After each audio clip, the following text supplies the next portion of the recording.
Hello बच्चों, आप सब कैसे हैं। उम्मीद करता हूं कि आप लोग सब ठीक ठाक होंगे। देखिए, आज मैं आर्यन सिंह इंटरमीडिएट कॉलेज मीरा पट्टी उतराव इलाहाबाद से ऑनलाइन क्लासेस के माध्यम से क्लास 9 की मैथ पढ़ाऊंगा, जिसका नाम है रियल नंबर्स, संख्या पद्धति। इसके पिछले वीडियो हमारे 2 आ चुके हैं, जिसमें हमने बताया है कि संख्याएं क्या होती हैं, परिमेय, अपरिमेय, सम, विषम और वगैरह वगैरह संख्या हमने बताया है। और ये भी हमने पढ़ाया पिछले वीडियो में कि परिमेय संख्याएं कैसे ज्ञात करते हैं और परिमेय संख्या क्या होती है। अब ये हमको बताना है कि ये परिमेय संख्या क्या है, किस तरह से ज्ञात करते हैं, अब उसके बारे में आज आपको हम पढ़ाते हैं। एक्सरसाइज 1.1 का पहला क्वेश्चन मैं ले रहा हूँ। पहला क्वेश्चन है कि क्या शून्य एक परिमेय संख्या है। क्या इसे p बाई क्यू के रूप में लिख सकते हैं, जहाँ पर q की वैल्यू कभी भी 0 नहीं हो सकती है। चलिए, तो सबसे पहले अगर 0 एक परिमेय संख्या है तो 0 एक परिमेय संख्या है, तो 0 अगर परिमेय संख्या है तो इसको हम लिखेंगे p बाई क्यू का फॉर्म। 0 एक परिमेय संख्या है, इसे हम लिखेंगे p बाई क्यू का फॉर्म। अब ध्यान रखिए, इसमें कहने का मतलब है q का मान क्वेश्चन के हिसाब से कभी भी 0 नहीं है। जैसा हमने पिछली वीडियो में आपको बताया भी था कि q की वैल्यू कभी भी 0 नहीं हो सकती है परिमेय संख्या के लिए, लेकिन p का मान शून्य अथवा अशून्य, धनात्मक, ऋणात्मक कुछ भी हो सकता है, लेकिन q की वैल्यू वो 0 कभी नहीं हो सकती है। धनात्मक, ऋणात्मक कुछ भी मान हो जाए, लेकिन q की वैल्यू कभी भी 0 नहीं होगी।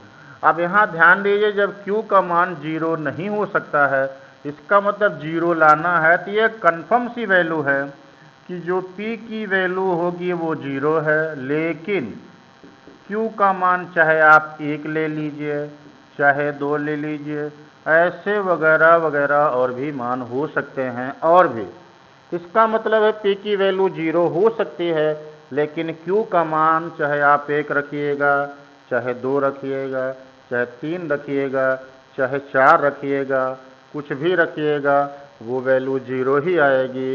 इसका मतलब कि शून्य एक परिमेय संख्या है, जहाँ पर p का मान 0 हो सकता है, लेकिन q की वैल्यू कभी भी 0 नहीं, अर्थात q का मान 1 भी हो सकता है, 2 भी हो सकता है, 3 भी हो सकता है, और भी कोई मान हो सकता है, ये चाहे धनात्मक हो चाहे ऋणात्मक। इससे यह मालूम चलता है, क्वेश्चन का हमको आंसर मिला, अतः 0, जिसको आप शून्य कहते हैं, एक परिमेय संख्या को व्यक्त करता है। एक परिमेय संख्या को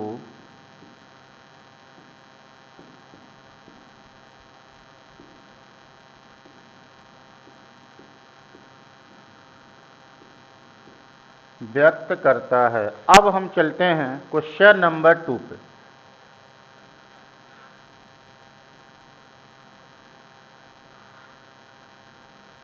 क्वेश्चन नंबर 2 हमारा है 3 और 4 के बीच 6 परिमेय संख्याएं ज्ञात कीजिए।